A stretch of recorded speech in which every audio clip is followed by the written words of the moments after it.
घर में यदि पिताजी हों तो पिता के दायित्व को निर्वाह कौन करे? पुत्र के पिता। अगर पिताजी हैं तो फिर दायित्व निर्वाह पिताजी ही करेंगे। अब पिताजी नहीं है, पिताजी यदि घर में नहीं है, घर के बाहर हैं, वहां से दूर हैं, और उस समय पिता के दायित्व के निर्वाह की बात आ जाए तो बताओ कौन करेगा? पुत्र करेगा। क्यों पिताजी से पूछने जाएगा पहले वहां पर कि हम क्या करें ये बताओ? अरे वो तो दायित्व है।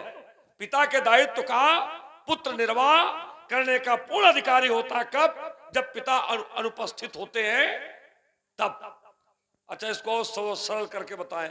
जैसे किसी के घर से निमंत्रण आ जाए, किसी के घर से निमंत्रण हो और पिताजी घर में ना हो, और पुत्र यदि है या पुत्र को पता चला कि नहीं ऐसा हुआ है, तो बताइए क्या पुत्र निर्वाह नहीं कर सकता है? उस पद का निर्वाह कर सकता है। हाँ, यदि पिताजी घर में हो और फिर पुत्र निर्वाह कर रहा है तो यह अनुचित है।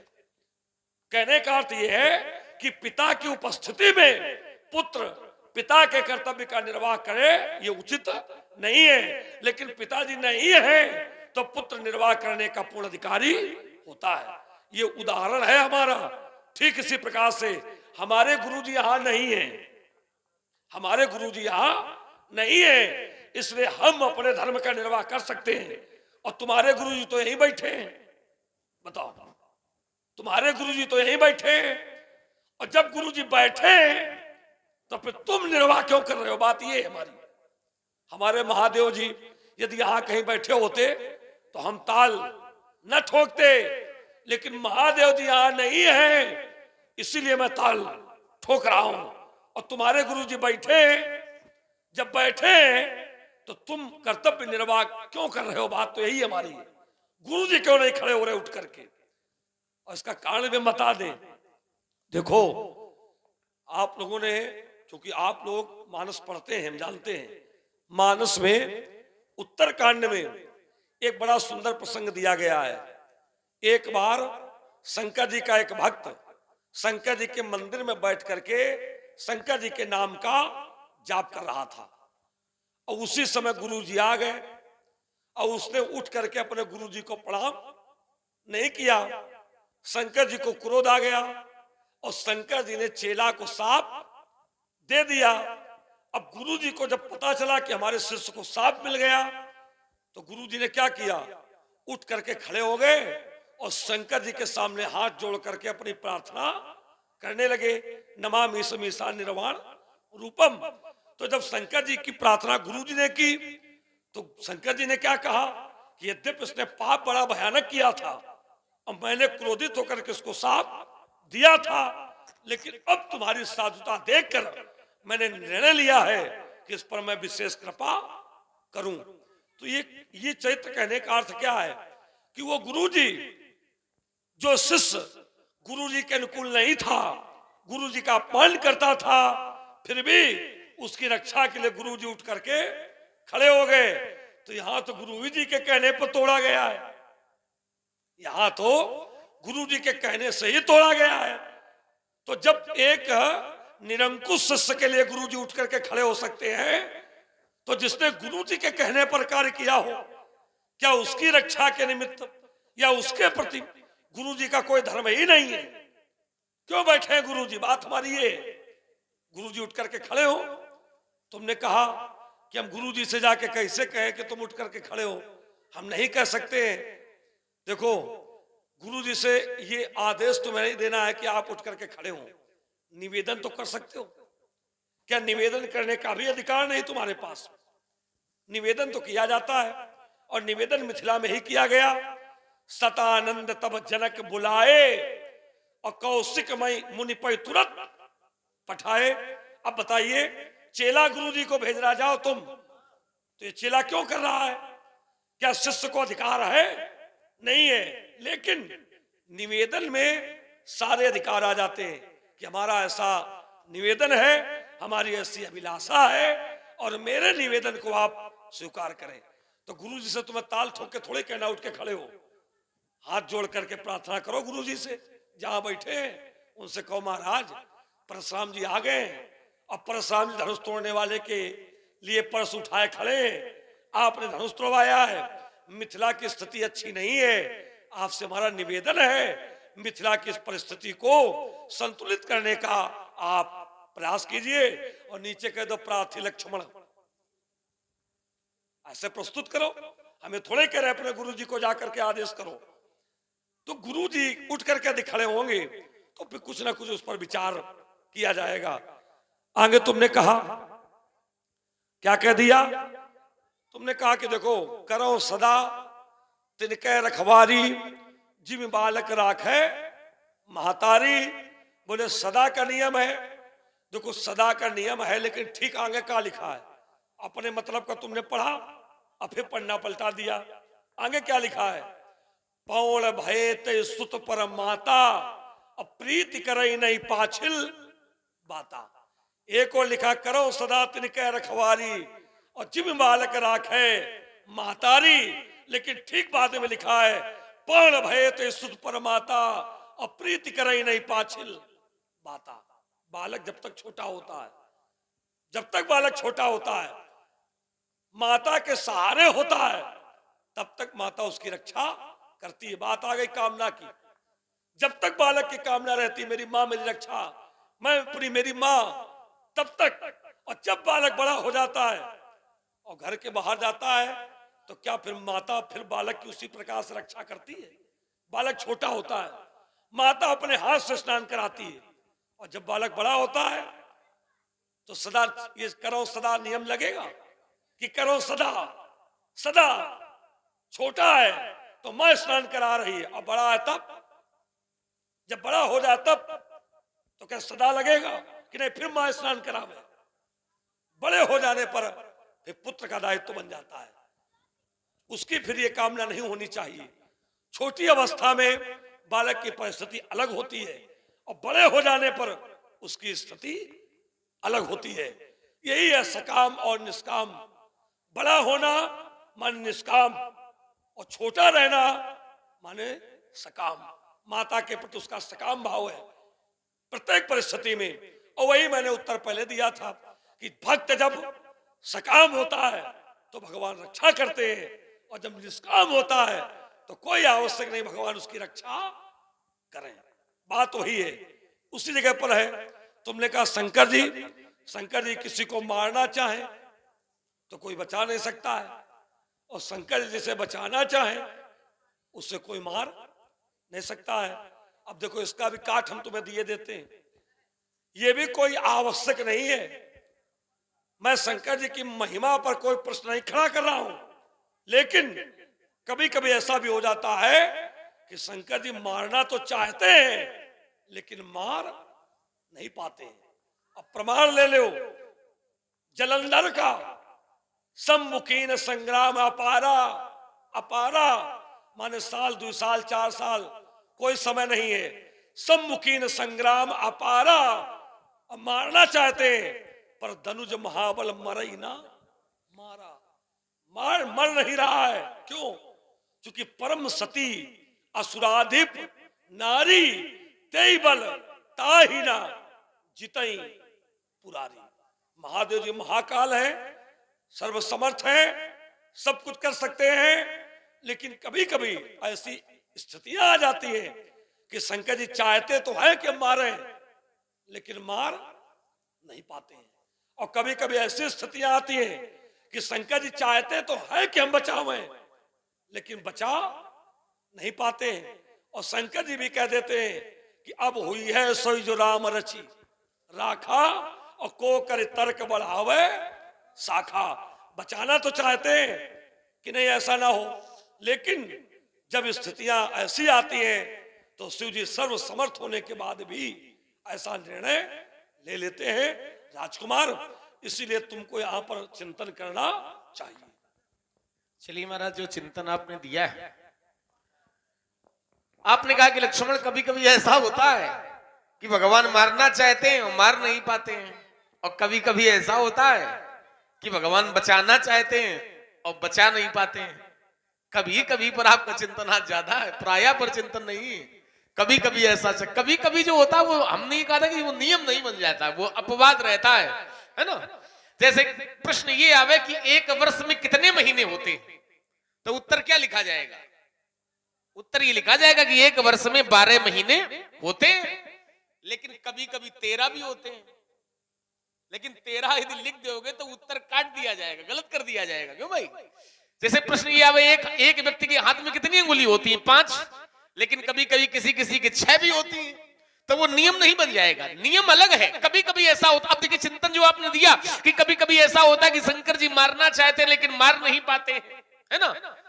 उसकी नारी बड़ी पतिव्रता थी, तो शंकर जी मारना, शंकर जी की ये लीला है। कुछ लोग लीला को देख करके मोहित हो जाते हैं। ऐसी कोई शक्ति नहीं है जिस शक्ति के बल पर भगवान शंकर पीछे हो जाए, अब वो शक्ति आगे हो जाए। भगवान शंकर की शक्ति के आगे या परब्रह्म की शक्ति के आगे संसार की कोई ऐसी शक्ति नहीं है जिसको भगवान काट ना सके। विचार करिए जरा।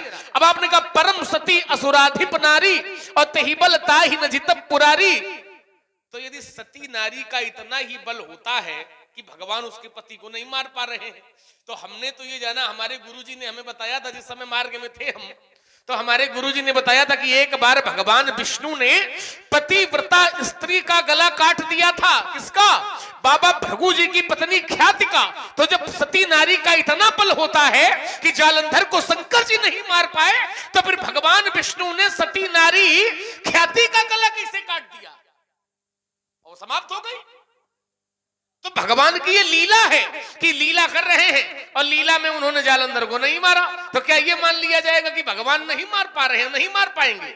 ऐसी कोई संसार में शक्ति नहीं है जो कार्य भगवान न कर सके। संसार में कोई ऐसी शक्ति नहीं है जो भगवान के आगे चली जाए, इसलिए विचार करने की आवश्यकता है। एक बात आपने कहा कि कभी कभी शंकर जी बचाना चाहते हैं और बचा नहीं पाते हैं, तो आपने कहा वो भी ये कह देते हैं, हुई है सोई जो राम रचि राखा। तो कहीं ऐसा ही तो नहीं कि शंकर जी ने बचाने का प्रयास किया हो धनुष को लेकिन बचा न पाए हो? तो जब शंकर जी ने बचाने का प्रयास किया हो और बचा न पाए हो, ऐसी शक्ति तोड़ने वाला है, तो फिर ऐसी शक्ति से तुम्हें लड़ाई लड़ने की बात नहीं करनी। फिर तुम्हें यह नहीं कहना चाहिए कि सुनो राम जय शिव धनु तोरा और सहस बाहु समसो रिप मोरा। क्योंकि भगवान की इच्छा का विरोध जब शंकर जी नहीं कर पाते हैं, हुई यही सोई जो राम रचि राखा, ये आपने पढ़ दिया। जब भगवान की इच्छा का विरोध शंकर जी नहीं कर पाते हैं, तो फिर ऐसी इच्छा से यदि धनुष टूटा है, तो फिर तोड़ने वाले का विरोध आपको नहीं करना चाहिए। फिर आपको उससे लड़ाई नहीं लड़नी चाहिए कि जब गुरु जी के बस की बात नहीं है, तो फिर तुम काहे चक्कर में पड़े हो। एक क्षण, एक बात। दूसरी बात आपने कहा कि लक्ष्मण गुरुजी जैसे हमारे यहां नहीं है, गुरुजी हमारे नहीं है, और तुम्हारे गुरुजी यहां बैठे तो तुम निवेदन करो लाओ, और हमारे गुरुजी यहां है नहीं तो हम निर्वाहन कर रहे हैं। माने शंकर जी यहां नहीं है और ये यहां है तो ये निर्वाहन कर रहे हैं, ये विरोध कर रहे हैं। अच्छा ये बताओ, जब धनुष टूटा, आप कहते हो शंकर जी यहां नहीं है, जब धनुष टूटा तो थे तो तुम भी यहां नहीं। जिस समय धनुष टूटा उस समय परशुराम जी तो नहीं थे, लेकिन जैसे ही धनुष टूटा तो तई अवसर सुनि शिव धनु भंगा और आयु भृगुकुल कमल। धनुष टूटने की ध्वनि सुनी और आप चले आए। और धनुष टूटना यदि गलत होता तो जब ध्वनि तुम्हारे पर्वत पर जा सकती, महेंद्राचल पर्वत पर जा सकती है, तो ध्वनि कैलाश पर्वत क्या नहीं गई होगी? तुम नहीं थे लेकिन आ गए, तो जैसे तुम यहां नहीं थे और धनुष टूटने के बाद आ गए, यदि धनुष टूटना गलत होता तो क्या शंकर जी ना आते? शंकर जी भी आ सकते थे, लेकिन शंकर जी ने आना उचित नहीं समझा। और जब शंकर जी ने आना उचित नहीं समझा है, तो फिर आपको क्रोध विरोध करने की कोई आवश्यकता। आप कहते हो शंकर जी यहां नहीं है, हम शिष्य हैं, पुत्र हैं, तो हम निर्वाहन कर रहे हैं। अच्छा शंकर जी के तुम ही केवल हो क्या? जनक भी तो भगवान शंकर के शिष्य हैं, जिन्होंने धनुष तोड़वाया है। श्री विश्वामित्र जी महाराज वो भी तो भगवान शंकर के शिष्य हैं, और भी भगवान शंकर के शिष्य हैं। शंकर जी के गले के आभूषण है नाग, है कि नहीं है? और नाग धनुष तोड़ने वाले के पक्ष में है। सुर किन्नर नर नाग मुनीसा और जय जय जय कही दे असीसा। जो भगवान शंकर के गले के आभूषण है नाग, नाग भगवान शंकर के गण है कि नहीं है? धनुष टूटना यदि गलत होता तो शंकर जी के गण कभी तोड़ने वाले का साथ न देते, तो निर्वाहन तुम्हारा सही है कि उन लोगों का सही? किसका सही माने? तुम विरोध में हो। और शंकर जी के गले में जो हमेशा साथ रहते हैं नाग, जो आभूषण है, वो तोड़ने वाले के पक्ष में है। तो निर्वाहन हम ज्यादा सही किसका माने? तुम्हारा निर्वाहन सही है कि नागों का निर्वाहन सही है ना? विचार इस पर भी आप करिए। आपने कहा कि गुरु जी को उठ करके खड़ा होना चाहिए, क्योंकि निरंकुश जो था शिष्य उसकी भी रक्षा के लिए गुरु जी खड़े हो गए। और आपने एक बढ़िया दृष्टांत दिया कि शंकर जी के मंदिर में शंकर जी का भक्त नाम जप रहा था, एक बार हर मंदिर जपत रहे वो शिव नाम, और गुरु आयु अभिमान ते उठ नहीं की प्रणाम, उठ करके प्रणाम नहीं किया गुरु जी को, तो शंकर जी क्रोधित हो गए। शंकर जी क्रोधित हो गए, काहे? क्योंकि गुरु जी का सम्मान उसने नहीं किया। अच्छा, इसी बात को समझो जरा, शंकर जी क्रोधित हो गए, काहे हो गए? क्योंकि उसने उठ करके अपने गुरु जी का सम्मान नहीं किया। और यहां तो गुरु जी कह रहे थे कि उठो अमुख भंजऊ भव चापा और मेटऊ तात जनक परी। वहां उठ करके गुरु जी को प्रणाम नहीं किया तो शंकर जी क्रोधित, और यहाँ गुरु जी कह रहे हैं शिष्य से कि उठो और उठ के तोड़ो। तो धनुष तोड़ने वाला यदि धनुष न तोड़ेगा तो शंकर जी प्रसन्न होंगे कि क्रोधित होंगे, हम आपके लिए छोड़ रहे हैं? विचार जरा कर लो। तो धनुष तोड़ने वाले ने तो गुरु सम्मान किया है, गुरुवाणी का पालन किया है। और मैंने ये जाना है जो गुरु जी का सम्मान करता है तो गुरु के सम्मान में ही ब्रह्मा विष्णु शंकर जी का सम्मान निहित होता है। क्योंकि गुरु ब्रह्मा गुरु विष्णु गुरु देवो महेश्वरा और गुरु साक्षात पर ब्रह्म तस्मै श्री गुरुवे नमः। आपने कहा उसकी रक्षा के लिए आ गए, तो फिर यहाँ तो बात मानी गई है, तो यहाँ रक्षा के लिए काहे नहीं आ रहे गुरु जी? आना चाहिए रक्षा के लिए। जैसे आपने कहा वहां निरंकुश शिष्य की रक्षा के लिए गुरु जी आ गए, रक्षा के लिए आ गए, तो रक्षा करने कब आ गए? जब शिष्य पर संकट बना, समस्या आई तो रक्षा के लिए आ गए। उसी जगह एक दोहा है, क्या है? तो कहा हाहाकार कीन गुरु दारुण सुन शिव साप और कंपित मोहि बिलोक अति। शिष्य को कंपित माने कांपते हुए जब गुरु जी ने देखा, कांपते हुए व्यक्ति कांपेगा कब? भय में कांपेगा। कांपते हुए जब शिष्य को देखा तो शिष्य की रक्षा के लिए गुरु जी आ गए। तो का धनुष तोड़ने वाला का तुमसे कांप रहा है का? भाई वहां रक्षा के लिए तब आ गए जब शिष्य पर संकट बना। लेकिन यहाँ धनुष तो आप करें, मिथिला की गति अच्छी नहीं है, व्यवस्थित हो जाए। मिथिला की गति से हमें क्या लेना देना? हम मिथिला के लिए थोड़ी खड़े हैं, हम तो तोड़ने वाले के लिए खड़े हैं। और तोड़ने वाला आपसे भयभीत नहीं है, तोड़ने वाला आपसे कांप नहीं रहा है। तोड़ने वाले के जीवन पर संकट हो तो गुरु जी खड़े होए, लेकिन गुरु जी को खड़े होने की आवश्यकता नहीं है। तोड़ने वाले पर यदि संकट बनेगा तो लक्ष्मण पर्याप्त है आपसे निपटने के लिए। समस्या इसलिए गुरु जी को खड़े होने की आवश्यकता नहीं है। समस्या ये है कि जब संकट बनेगा ना और उसके ऊपर कोई संकट है नहीं, जब कोई संकट है नहीं तो तुम खड़े क्यों हो? तुम कह रहे हो उसके ऊपर अगर कोई संकट आएगा तो लक्ष्मण पर्याप्त है, ताल ठोक के तुमने कहा। और एक और तुम कह रहे हो उस पर कोई संकट नहीं है, तो संकट नहीं है तो तुम खड़े क्यों हो? क्यों खड़े होकर के परशुराम के पक्ष में ताल ठोक रहे हो? और यदि तुम खड़े हो तो इसका तात्पर्य तुमने भी उसके संकट को स्वीकार किया है कि परशुराम के द्वारा उस पर संकट है, तभी तुम खड़े हुए हो। सुंदरम, तभी तुम उठ करके खड़े हुए हो। तो ये मत कहो कि नहीं उस पर कोई संकट नहीं है, और संकट होगा तो लक्ष्मण पर्याप्त है। तो लक्ष्मण पर्याप्त है और उठ करके खड़ा है, तो लक्ष्मण का खड़ा होना यह सिद्ध करता है कि धनुष तोड़ने वाले पर संकट है, तभी उठ करके लक्ष्मण खड़ा हुआ है। लक्ष्मण ने क्या कहा? बोले महाराज आप कभी कभी की बातें ज्यादा करते हो। देखो कभी कभी की बात हम इसलिए कर रहे हैं क्योंकि धनुष तोड़वा करके जो विवाह हुआ है ये भी कोई सैद्धांतिक नहीं है। और ये बताओ विवाह सब लोगों के हुए, क्या सबके विवाह में धनुष तोड़े गए? विवाह कैसे किए जाते? विवाह का सिद्धांत क्या है? तो हमारे धर्मशास्त्र कहते हैं कि भाई विवाह करने के प्रकार होते हैं और जैसे विवाह किए जाते हैं वैसे ही विवाह करना चाहिए। कि हाथ पैर हड्डियां तोड़ करके विवाह किया जाए, ये कौन सा प्रकार है? और किसी की हड्डियां तोड़ करके विवाह किया जाए तो बताइए क्या उसको उचित कहा जाएगा? कि हाथ पैर तोड़ करके विवाह किए जाए, हड्डियां तोड़ करके विवाह की जाए? एक महात्मा की अस्थियां हैं और हड्डियां तोड़ करके विवाह करोगे? चलो अच्छा रहा कि जनक जी ने ये नहीं कहा कि जो दशरथ जी के हाथ पैर तोड़ेगा हम उसे अपनी कन्या दे देंगे। अगर ऐसा जनक जी कह देते तो क्या तुम आज इस विवाह का समर्थन करते? ये अनुचित है। और एक बात बता दें, जनक जी ने निर्णय लिया है और जनक एक राजा है। अगर राजा अपने इष्ट के आयुधों के प्रति ऐसा निर्णय लेगा तो कहीं यदि राजा का अनुकरण प्रजा ने कर लिया तो इतने धनुष होंगे भी नहीं मिथिला में। हर एक जनमानस अपनी कन्या का विवाह अगर धनुष तोड़ करके कराने लगेंगे, वो भी देवी देवताओं के धनुष तोड़ करके कराएंगे, तो बताइए क्या ये न्याय संगत है? कन्या के विवाह में अगर अस्त्र शस्त्र तोड़े जाए तो भारत के सम्मान की रक्षा कैसे होगी? आतंकवादी कैसे मारे जाएंगे जब अस्त्र शस्त्र तोड़ तोड़ करके विवाह किए जाएंगे? तो कैसे होगा हमारी आर्य संस्कृति, हमारे सनातन धर्म की रक्षा? इससे अस्त्र शस्त्र तोड़ना उचित नहीं है, और वो भी एक महात्मा की अस्थियां, और तुम समर्थन कर रहे हो, तो ये अनुचित है। इसलिए हम परस लेके खड़े हैं। तुमने कहा जैसे कितने महीने होते हैं? बोले 12, और कभी कभी 13 होते हैं। तो बोले 13 लिख दोगे तो काट दिया जाएगा। ऐसा नहीं है, परिस्थिति देख करके 13 भी कहा जाता है।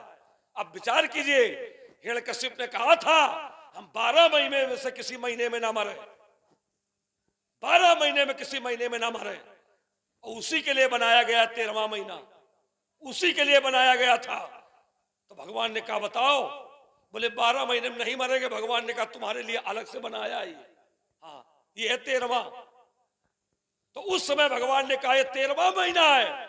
बताओ कोई है काटने की किसी में सामर्थ्य कि 13 महीने नहीं होते? अगर नहीं होते थे तो फिर हिरण्यकशिप क्या मर पाता?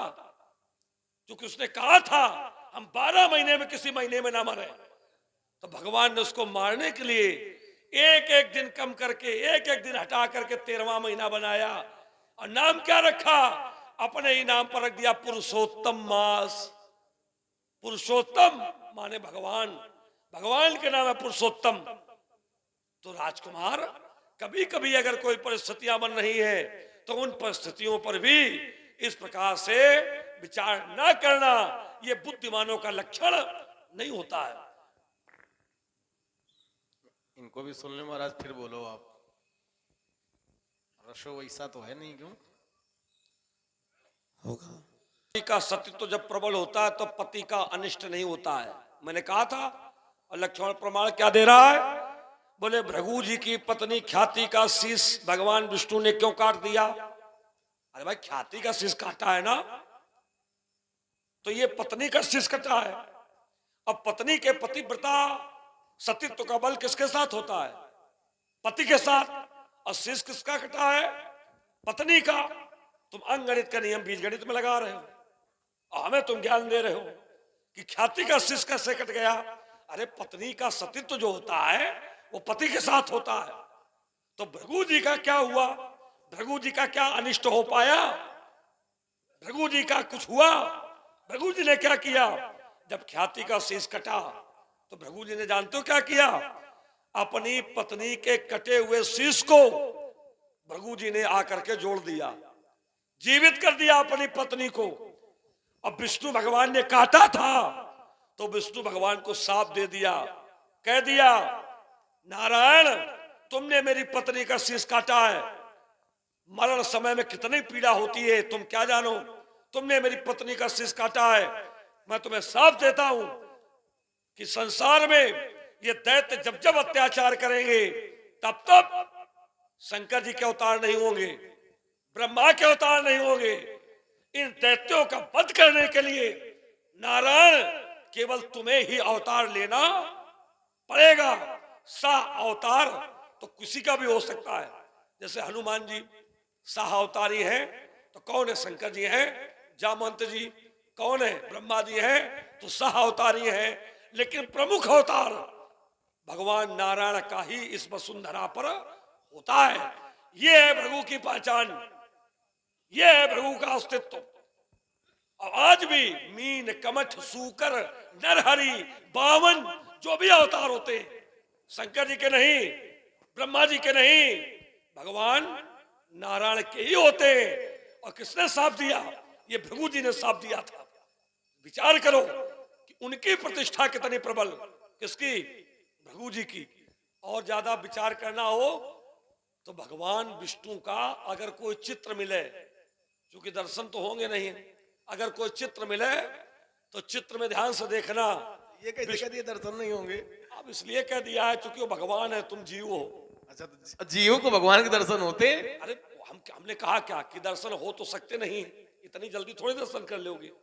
उसके लिए जन्म जन्म मुन जतन कराही, अंत राम कयावत नाही, इतनी जल्दी तुम दर्शन कर लोगे। इसलिए राजकुमार मैं फिर कहता हूं कि विष्णु भगवान का चित्र जब मिले ध्यान से देखना, उनके छाती पर, उनके वक्षस्थल पर जो पद चिन्ह तुम्हें दिखाई पड़ेगा, वो पद चिन्ह जानते हो किसका है? भृगु जी का। ये है भृगु की प्रतिष्ठा। इसलिए ये मत कहो कि उनकी पत्नी का शीश कटा। अरे पत्नी का शीश कटा, लेकिन भृगु जी का क्या अनिष्ट हुआ? भृगु जी का क्या अनिष्ट हुआ? अब पत्नी की साधना का बल होता पति के साथ। अब मारी गई है पत्नी, और तुम अंक गणित का नियम बीजगणित में लगा रहे हो और हमें समझा रहे हो। तो बेटा ये सब ठीक नहीं है। जहां की परिस्थिति है उसको वहीं पर लगाने का प्रयास करो। और रही बात गुरु जी की, तुमने कहा गुरु जी बोले धनुष टूटा, आप भी नहीं थे, आपके पास आवाज गई और आप हैं शोक। राजकुमार लक्ष्मण ने कहा धनुष टूटने की ध्वनि आपके पास गई तो क्या महादेव जी के पास नहीं गई होगी? देखो ये विषय हमारा नहीं है कि महादेव जी के पास गई है कि नहीं गई है। हमारे पास आई है तो हमारा धर्म क्या है?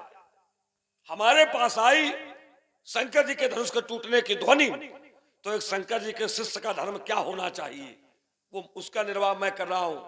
और शंकर जी के पास गई है नहीं गई है ये विषय महादेव जी का है।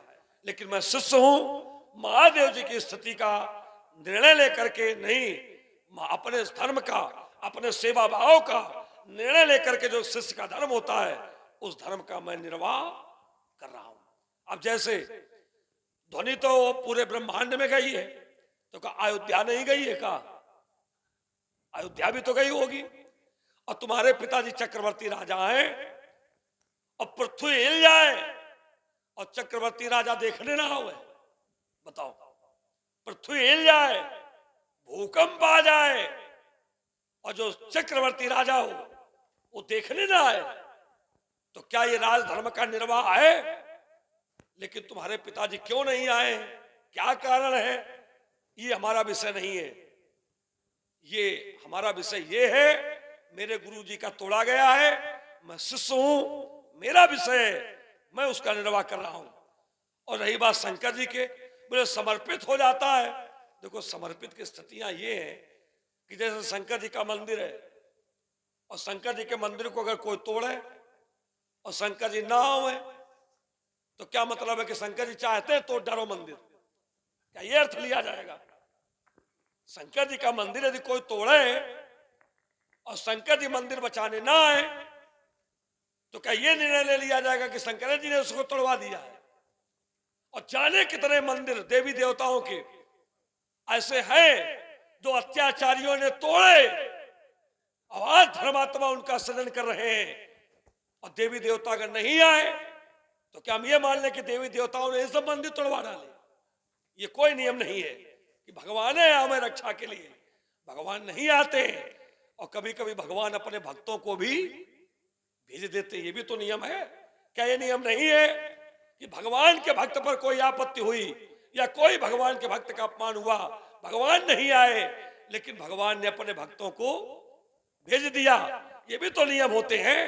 हम शंकर जी के भक्त हैं, तुम्हें समझ लो शंकर जी नहीं आए, हमें नहीं फंसा, हम आ गए, हमें शंकर जी ने भेजा।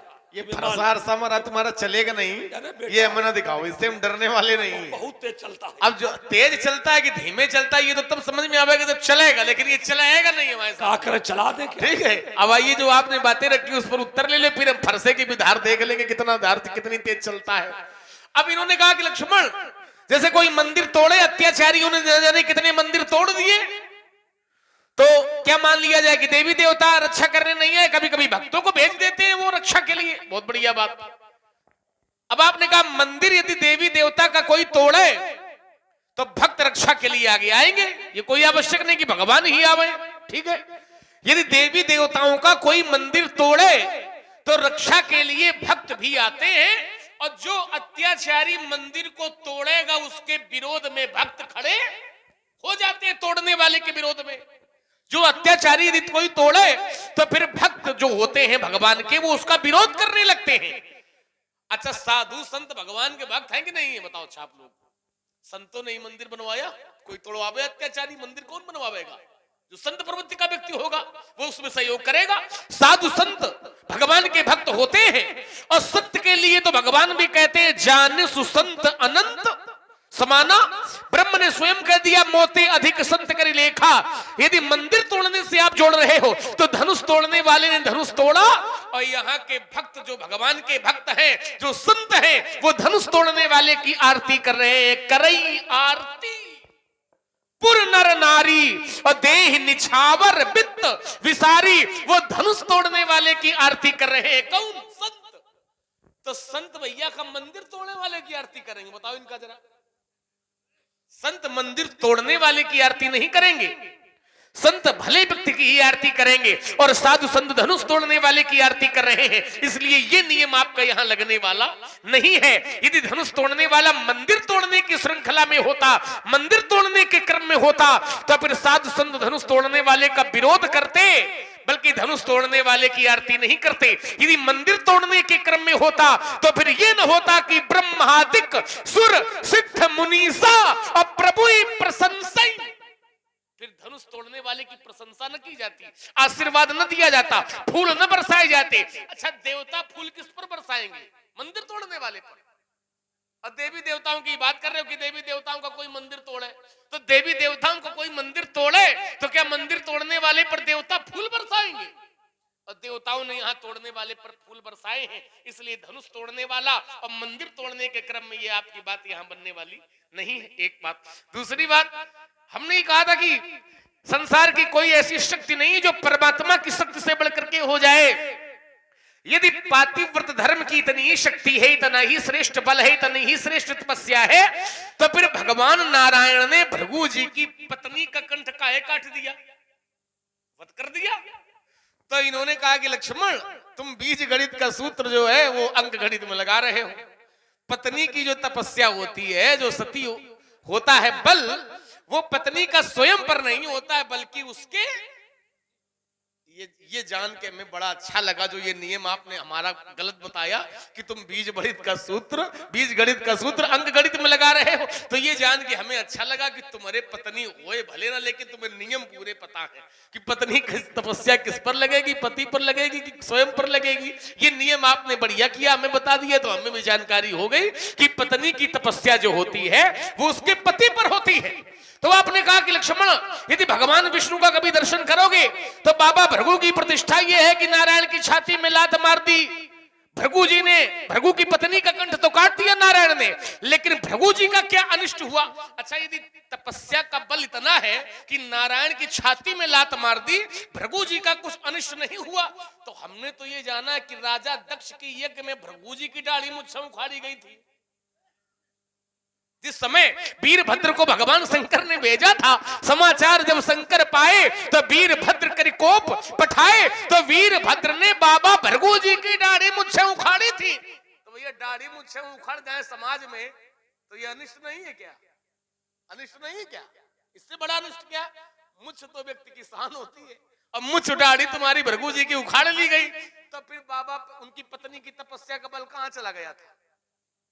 भगवान नारायण ने यदि लात का प्रहार सहन कर लिया बाबा भृगु की, तो इसमें भृगु जी की प्रतिष्ठा नहीं बढ़ी, इसमें नारायण की प्रतिष्ठा बढ़ी। क्योंकि मार खाने वाला कभी कभी बड़ा हो जाता है, और जहां बाबा भृगु ने लात मारी वहां भी यही लिखा गया कि क्षमा बड़न को चाहिए छोटन को उत्पात, और का अमुक हरि का घटो जो भृगु मारी। लात बड़प्पन किसकी बढ़ा, प्रतिष्ठा किसकी हुई? भगवान की हुई। अब भगवान ने क्यों सह ली? क्योंकि भगवान ब्राह्मणों का सम्मान करते हैं। इसका मतलब यह नहीं कि भृगु जी की प्रतिष्ठा के कारण लात सहन कर ली। भगवान ब्राह्मणों का सम्मान करते हैं, ब्राह्मणों की सेवा करते हैं, ब्राह्मणों को अपने से ऊपर रखते हैं, और जो बड़ा होता है वो दूसरों को बड़ाई देना जानता है, स्वयं झुकना जानता है। बड़े बड़ाई ना करें और बड़े न बोले बोल। और भगवान में ही ये नियम है जो श्रेष्ठ होता है, बरसई जलद भूमि नीराए जथा नमहि बुद्ध विद्या पाए। जो श्रेष्ठ व्यक्ति होते हैं वो झुकना जानते हैं और भगवान चरणों ब्राह्मणों के चरणों के सेवी है। वो तो ये कहते हैं विप्र प्रसादात धरणी धरो हम, विप्र प्रसादात अजिता जितो हम, और विप्र प्रसादात कमलावरो हम, और विप्र प्रसादात मम राम। भगवान ब्राह्मणों के सेवक है, इसलिए ब्राह्मण देवता की लात उन्होंने सहन कर ली। इसका तात्पर्य यह नहीं कि उनकी पत्नी बड़ी पतिव्रता थी, उनकी प्रतिष्ठा बहुत थी, इसलिए भगवान ने लात सह ली। और यदि इतनी ही प्रतिष्ठा थी तो फिर बाबा भृगु की दाढ़ी मुझसे उखड़नी नहीं चाहिए थी। इस पर भी आप चिंतन करें। एक बात आपने कही कि इतनी जल्दी तो दर्शन होंगे नहीं, और चौपाई कौन आपने पढ़ दी कि वो जन्म जन्म मुनि जतन कराही और अंत राम कई आवत। बहुत देर से कभी कभी तुम पकड़े थे, एक बार हम पकड़ रहे हैं तुम्हारी बात। अच्छा, आप कहते हो इतनी जल्दी तो दर्शन होने वाले है नहीं। अच्छा, इतनी जल्दी यदि दर्शन होने वाले नहीं है, जन्म जन्म मुनि जतन कराही अंतराम कई आवत नाही, जल्दी दर्शन होने वाले नहीं है, तो ध्रुव ने भैया कितनी कितनी जल्दी दर्शन प्राप्त कर लिए थे। 5 वर्ष की आयु में भगवान के दर्शन प्राप्त कर लिए थे। प्रहलाद ने भगवान के दर्शन क्या जल्दी प्राप्त नहीं किए? जन्म भले किसी का बीत जाए, लेकिन प्रहलाद ने छोटी आयु में ही भगवान के दर्शन प्राप्त कर लिए। तो भक्ति में समर्पण जितनी जल्दी आपकी आ जाएगा, भगवान के दर्शन पाने की लालसा जितनी जल्दी आ जाएगी, भगवान को प्राप्त करने की तड़प जितनी जल्दी आ जाएगी, उतनी जल्दी ही आपको भगवान के दर्शन प्राप्त हो जाएंगे। ये कोई आवश्यक नहीं कि जन्म जन्म, कोई आवश्यक नहीं। जन्म जन्म तक उन्हीं को मिलेंगे जिनकी तपस्या में कुछ कमी है, जिनके समर्पण में कुछ कमी है, और जिनकी साधना में शक्ति है, उनको भगवान के दर्शन प्राप्त करने में देर लगती नहीं है। इस पर भी आप विचार करें। एक बात आपने कही कि लक्ष्मण, गुरुजी पर आपने चिंतन दिया कि गुरुजी हमारे यहाँ नहीं है, तो क्या दशरथ जी के पास ध्वनि नहीं गई होगी? वहां नहीं गई क्या? वो चक्रवर्ती हैं, तो चक्रवर्ती हैं हमारे पिताजी, हाँ ठीक है। तो इन्होंने कहा धरती डोल गई और राजा देखने नहीं आवे। तो धरती कोई एक बार डोले तो हमारे पिताजी देखने आवे? धरती तो डोले करती है। अब वो ये जानते हैं कि हमारे पुत्रों के बोलने की इतनी सामर्थ्य है कि बोलने से धरती डोल जाती है। और डोली लखन सकोप बचन जब बोले तो डगमगान मही। पिताजी जब जानते हैं कि हमारे पुत्रों के बोलने से धरती डोल जाती है, तो कितनी बार देखने वो आवे? एक बार डोली हो तो वो आवे कि चलो भाई देखे चल के कहा क्या व्यवस्था है। और जब कई बार डोली बोलने पर दौड़ी, उसके बाद फिर है चिक्कर ही दिग्गज डोल मई, है ना? तो इस पर भी चिंतन करिए। अंतिम बात आपकी बोलेंगे, आपने कहा कि लक्ष्मण यदि धनुष तोड़ने वाले पर संकट नहीं है तो फिर तुम बोल काहे रहे हो, तुम खड़े काहे हो? तो हम कोई संकट जान के तोड़ने वाले पर थोड़ी खड़े हैं। धनुष तोड़ने वाले पर संकट आवेगा, ध्यान देना, धनुष तोड़ने वाले पर संकट आवेगा तो क्या हमारी क्षमता है कि हम उसका संकट दूर करें? धनुष तोड़ने वाला हमारा भगवान है, हमारा भगवान है। तो क्या भगवान के संकट को दूर करने की सामर्थ्य हमारे पास है? भगवान भक्तों का भैया संकट दूर करते हैं कि भक्त भगवान का?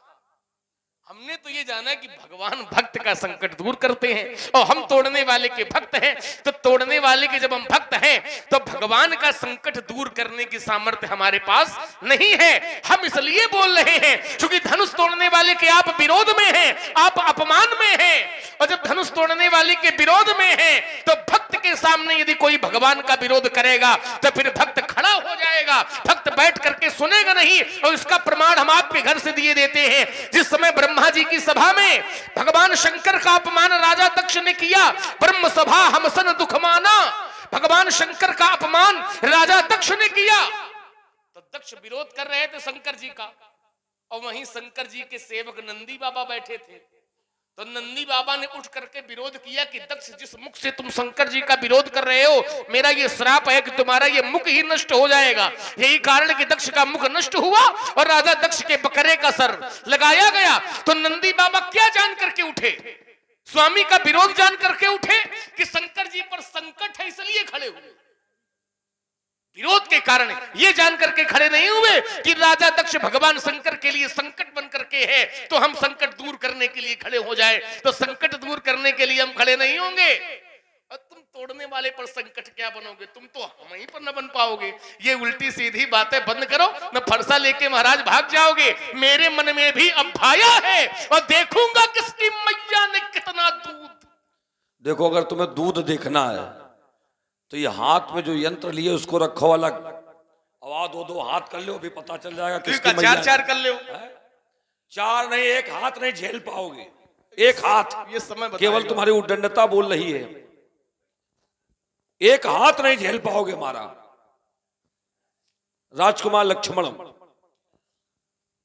मैंने जिस प्रकार से संक्षिप्त करके तुमको दिया था, तुमने उस स्थिति में कई प्रकार की शाखाएं विकसित कर दी। अब एक एक शाखा का उत्तर ले लो। तुमने क्या कहा? बोले महाराज, अभी तक आप मेरे बिंदुओं को देख रहे थे, अब मैं देखने जा रहा हूं। तो तुम जो देखने जा रहे हो उसी बिंदु को हम पहले लिए ले रहे हैं। क्या कहा तुमने? मैंने कहा था इतनी जल्दी तो दर्शन होंगे नहीं। तो इन्होंने कहा कि ध्रुव जी को कितनी जल्दी हो गए थे, प्रहलाद जी को दर्शन कब हो गए? जिस दिन पूर्ण समर्पण आ गया उसी दिन दर्शन हो जाएंगे। तो क्या आप बता सकते हैं कि किसी जीव का पूर्ण समर्पण कब है? बताइए।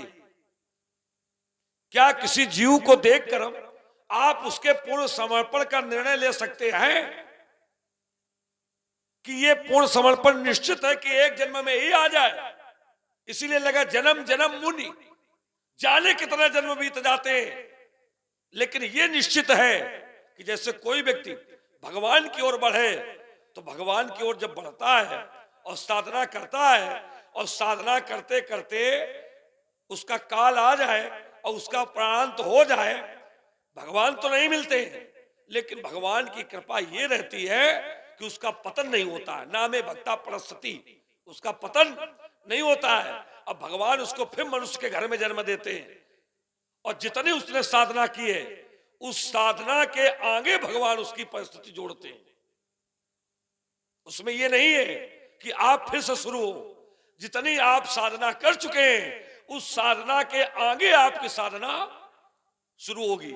अब फिर यदि साधना करते करते प्राणांत हो गया तो फिर तुम्हारा पतन नहीं होगा, फिर किसी मनुष्य के घर में पैदा होगे और फिर जितनी साधना कर चुके हो उसके आगे तुम्हारी साधना शुरू होगी।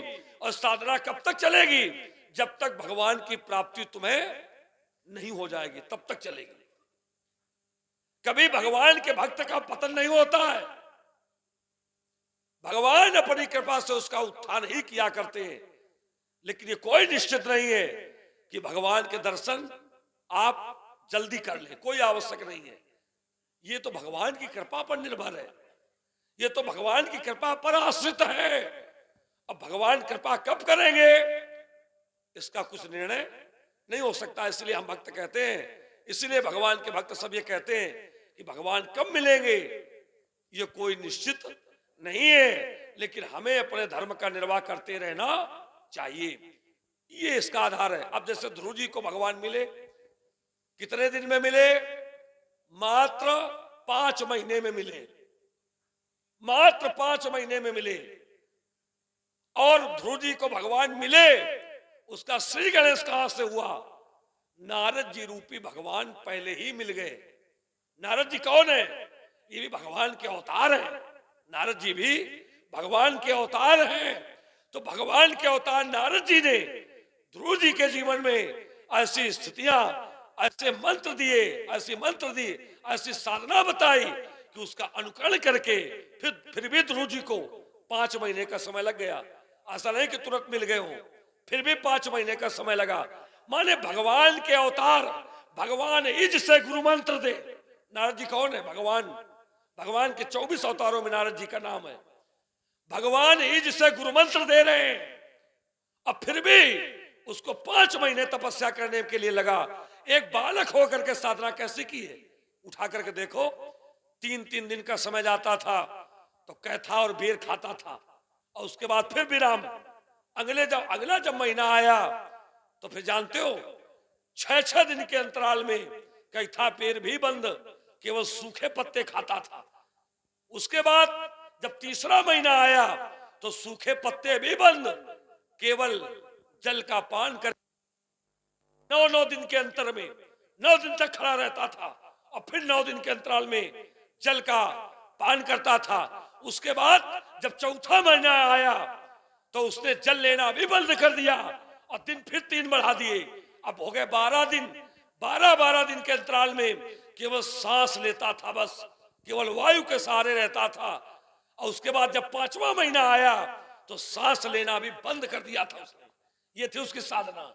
ऐसे भगवान मिले, ऐसे भगवान के दर्शन हो जाएंगे। और तुमने की ऐसी साधना। इसलिए मैंने कहा था कि कोई निश्चित नहीं कि भगवान के दर्शन हो जाए, लेकिन जब भगवान के दर्शन हो जैसे हो तब ये देख लेना कि भगवान के वक्षस्थल पर किसका पद चिन्ह है। बात हमारी ये थी। और उसको तुम अन्यथा लेने का प्रयास कर रहे हो तो पहले उस पर चिंतन करो कि मैंने कहा क्या है, उसकी गंभीरता कितनी गहरी है। अब आइए आगे बिंदुओं पर चिंतन करो। आगे तुमने कहा बोले भृगु जी की दाढ़ी क्यों उखाड़ी गई? कहा बताएं भृगु जी की दाढ़ी क्यों उखाड़ी गई? बोलेगा सती में इतना सतीत्व था। देखो सती में सतीत्व था, इसमें कोई संशय नहीं है। और भृगु जी की दाढ़ी उखाड़ी गई इसमें भी कोई संशय नहीं है। क्यों उखाड़ी गई? क्योंकि वहां भी एक सती का सतीत्व ही था। भृगु जी की यदि दाढ़ी उखाड़ी गई और दक्ष का शीश काटा गया, भग ऋषि के नेत्र फोड़े गए, पूखा ऋषि के दांत तोड़े गए, तो सब क्यों हुआ? कारण क्या था? एक सती का सतीत्व ही था। माता सती ने अपने प्राणों का त्याग कर दिया था। और ये समाचार जब शंकर जी को मिला तब शंकर जी ने वीरभद्र को भेजा। अब वीरभद्र ने आकर के सबको दंडित किया है। तो सब कब मारे गए, कब दंडित किए गए? जब एक सती ने अपने प्राणों का त्याग किया था। तो बात हमारी वहां भी जुड़ी है कि वहां भी सतीत्व ही है। अब अंतर क्या है? संसार की सतियां जिनके सतीत्व के बल पर सती धर्म का निर्वाह अपने जीवन में अपनाती हैं, वो महाभवानी, महाआद्याशक्ति, भगवान शिव की पराभक्ति, पराम्बा माता सती ने अपने प्राणों का त्याग कर दिया था। इसलिए सब ये दंडित किए गए। तो ऐसा नहीं कि वहां किसी स्त्री का सतीत्व नहीं था, वहां भी सतीत्व ही था, इसलिए दंडित किए गए। और सती जी के सतीत्व के सम्मुख भृगु पत्नी ख्याति का सतीत्व प्रबल नहीं था। और यही कारण रहा कि वहां पर भृगु जी के साथ ऐसा हुआ। तो राजकुमार ऐसा नहीं, बात हमारी फिर उसी जगह टिकी है। तुमने कहा, मैंने कहा देवी देवताओं के मंदिर तोड़ दिए जाए और देवी देवता रक्षा करने ना आए तो क्या ये अनुमान लगा लिया जाएगा देवी देवताओं ने ही तोड़वाए? तो तुमने उसकी दिशा को मोड़ दिया। तुमने क्या कहा? बोले मिथिला में तो देवी देवता आशीर्वाद दे रहे हैं। बात हमारी ये नहीं है दे रहे हैं कि नहीं दे रहे हैं, उस पर तो चिंतन अलग होगा। बात ये है तुमने कहा कि जो भगवान का है और वो यदि तोड़ा जाए, वो यदि मारा जाए तो उसकी रक्षा करने का धर्म भगवान का है। तो वही मैंने कहा कि भगवान के मंदिर अगर तोड़ दिए जाए और भगवान ना आवे तो क्या भक्त को उठ करके खड़ा नहीं होना चाहिए कि क्यों तोड़ा जा रहा है? ये दृष्टांत हमने दिया था। तो ये कोई आवश्यक नहीं कि भगवान रक्षा के ना लिए ना आए तो भक्त को ना खड़ा होना चाहिए, ऐसा नहीं है। अगर भगवान नहीं भी आए तो भक्त को अपने धर्म का निर्वाह करना चाहिए। और कभी कभी ऐसा होता है कि भगवान नहीं आते लेकिन भगवान भक्त को निमित्त बना करके भेज देते। बात ये थी। तो अगर शंकर जी नहीं आए तो हम तो आए फरसा लेके, कहीं ना कहीं से कोई ना कोई प्रेरणा तो रही होगी, तो हम फरसा लेके आए। और किसके लिए आए? शिव जी के निमित्त आए। इसलिए राजकुमार लक्ष्मण, बात ये नहीं कि देवता सम्मिलित हैं, देवता आरती उतार रहे हैं। देखो देवता क्या कर रहे हैं, देवताओं के निर्णय पर परशुराम का निर्णय नहीं टिका है। एक बात ये मैं बता दूं इस जगह। अब तो बहुत बोले हो। अरे बहुत काहे छोड़ो, बोले हो? फरसा वाला से तो हमने भी कई बातें काहे छोड़ी। बोले हो? जैसे आपने ये कह दिया तो गलत कि तुमने कहीं न कहीं से प्रेरणा आई है तो हम फरसा लेके आए। तो कहीं न कहीं से जैसे आपको प्रेरणा आई है, आप फरसा लेके खड़े हैं, तो कहीं न कहीं से तुमको यदि प्रेरणा आई है और जनक ने धनुष तोड़वाया है तो क्या जनक को कहीं से प्रेरणा नहीं आई होगी? अच्छा एक बात बताओ, ये तोड़वाने की प्रेरणा भगवान की कृपा से आती है कि उसको सृजन की प्रेरणा भगवान देते हैं? भगवान विनाश की प्रेरणा देते हैं कि सृजन की प्रेरणा देते हैं? इसे ये विनाश की ये सृजन की है प्रेरणा। ये तुम्हें इसमें विनाश कहाँ दिखाई पड़ रहा? ये तुम्हें सृजन दिखाई हाँ, सृजन दिखाई पड़ रहा है। देखो तो तुम, धनुष यदि न टूटता तो फिर दो का सृजन आपस में, ये भी तो समझो। इसलिए कह रहे क्रोध में बुद्धि है खराब तुम्हारी, इसलिए सही बात समझ में आती ही नहीं है। केवल फरसा चलाना तुम्हें दिखाई पड़ रहा है, और फरसा यदि बार बार हमें दिखाया महाराज, तो हमने यदि धनुष उठा लिया, तो धनुष उठाया तो भाग जाओगे फरसा लेके, सभा से भाग जाओगे। मुनि जी अगर धनुष संभालेंगे और पड़ोगे प्रति चक्कर में धनुष करसों उठा लेंगे। रघुवन सखण है, नहीं है देख तुम सकते, और जगत की चंदन लज्जा विषम काल खा लेंगे। तुम्हें क्या हो गया है जो अकड़ते ही तो जाते हो, और जगत के वीर सिंहों को ये बार बार फरसा दिखा। देखो एक बात तुम्हें बता दें, ये ठकुरैती हमें ना दिखाओ, हम स्पष्ट तुम्हें बता रहे हैं, ये ठकुरैती हमें न दिखाओ। तुम कह रहे हो कि हम ऐसा करेंगे, तुम यदि ऐसा करोगे तो राजकुमार लक्ष्मण, मैं विश्वामित्र सा गुरु नहीं जो तो द्वारे याचना करूं। मैं विश्वामित्र सा गुरु नहीं जो तो द्वारे याचना करूं, और नहीं वशिष्ठ पुरोहित हूं जो ओम गणानां गणपति गुंगवा महे प्रियाणां त्वा। नहीं वशिष्ठ पुरोहित हूं जो कुछ पाने की कामना करूं। इधर देख, मैं याचक हूं बलवेदी का। सब घाम घाम जगमथ डाला, और रौंद रौंद कर वीरों का दल चूर चूर मध कर डाला। नीति पथ पर यदि तुम चलोगे तो तुम्हें हम छोड़ देंगे। नीति पथ पर यदि चलोगे तो तुम्हें हम छोड़ देंगे, और लिया यदि अनीति का सहारा तो आज नस नस तुम्हारी तोड़ देंगे। था शांत भी लखनलाल, अब शांत नहीं रह पाएगा। हम मिथिला से गए नहीं मुनि तो युद्ध न छिड़ जाएगा। योगिनी करेगी अट्टहास, सुरलित से प्यास बुझावेगी, और लखनलाल की क्रोध अग्नि में धरामस्त हो जाएगी। वो रणचंडी है ललकार रही, ये कहती स्वयं भगवती है, और हो जाओ तैयार बाबा, आज तुम्हें खुली चुनौती है। व्यास जी ये हमें खुली चुनौती दे रहा है, क्या करें, इसे काट डालें बीच से, बताओ। तो ब्याज जी क्या करें? इसलिए व्यास जी ये करें कि जब हम काटेंगे तो व्यास जी सब पुराणों की रचनाकार हैं, और व्यास जी ने धर्म शास्त्रों का सृजन किया है। तो व्यास जी ये बात को जान लेके लक्ष्मण ने जब चुनौती दी तो परशुराम ने लक्ष्मण के शीश काटा। ये व्यास जी अंकित कर देंगे तो अब इस संसार में कोई परशुराम को दोष नहीं देगा। इसलिए व्यास जी को हम संकेत कर रहे हैं, उल्टी टेढ़ी बातें कहकर तुम क्यों दुर्दशा कराओगे, और ज्यादा इठोगे लखनलाल तो धूल चाटते जाओगे। अरे लेकर फरसा यदि टूट पड़ा तो छार छार हो जाओगे, और धनुष उठाया हाथों में तो मिट्टी में मिल जाओगे। और एक युद्ध बेटा हम और जानते हैं, वो कौन वाला? न फरसे का काम कुश्ती लड़ते रहे होगा, और न धनुष का। 7 प्रकार के युद्धों में वो भी है, और हाथ पर ज्यादा फड़क रहे हो तो आओ। चलो ये लोगों ने देख लिया कि लक्ष्मण के सामने परशुराम ने फरसा अपना धर दिया नीचे, नहीं फिर उल्टी बात यहीं से हमारी जीत हो गई। देखो अस्त्र रख दिया, सुनो, तो काम समाप्त। सुनो, उत्तर ले लो। उत्तर तो कुछ दोगे? उत्तर इसलिए देंगे क्योंकि निहत्थे के सामने कभी शस्त्र लेकर के युद्ध नहीं करना चाहिए। तुम्हारे हाथ में कुछ है बताओ? हमारे हाथ में नहीं बस है, बस लेकिन बात तुम है, लिए थे, लेकर के तुमने रख दिया। जब तुम्हारे हाथ में अस्त्र शस्त्र नहीं है तो बताइए क्या धर्म युद्ध कहता है कि तुम्हारे ऊपर हम फरसा चलाएं? अरे बातें बना रहे हो, फरसा धर दिया ये लोग जान गए। नहीं वो जब फरसा धर दिया, रुको क्या रुको, क्या रुकने वाले थोड़ी हैं। वो धनुष उठाओ, फरसा रख दिया। अरे भाई फरसा हमने क्यों रखा है, विषय हमारा है। धनुष तब उठावा जब धनुष तुम अपना उठाओ, तुम भी धनुष उठाओ, हम भी अपना। ये कोई नियम नहीं है, ये ना ये तुम्हारी भूल है। देखो नियम ये है कि अस्त्र शस्त्र कोई भी हो हाथ में होना चाहिए, और यदि अस्त्र शस्त्र नहीं है, कोई निहत्था है, तो किसी को भी अस्त्र शस्त्र प्रहार नहीं करना चाहिए। नियम ये है। हमारे पास, अब सुनो थोड़ी, तुम्हारे पास अगर तलवार है और हमारे पास धनुष है तो क्या युद्ध नहीं होगा क्या? अस्त्र शस्त्र तुम्हारे पास है, हमारे पास भी है, जो जिसके पास है, नियत्था कोई नहीं है, तो अस्त्र शस्त्रों का संचालन हो सकता है। और एक व्यक्ति के पास हो और दूसरा ऐसे खड़ा हो तो फिर ये फिर विषम स्थिति होती है कि दूसरे को वार करने का कोई अधिकार नहीं होता है। तो हमने सोचा लक्ष्मण निहत्था है, तो चलो एक निहत्था वाला युद्ध ही कर लिया जाए। यदि मल्ल युद्ध में उतर पड़ा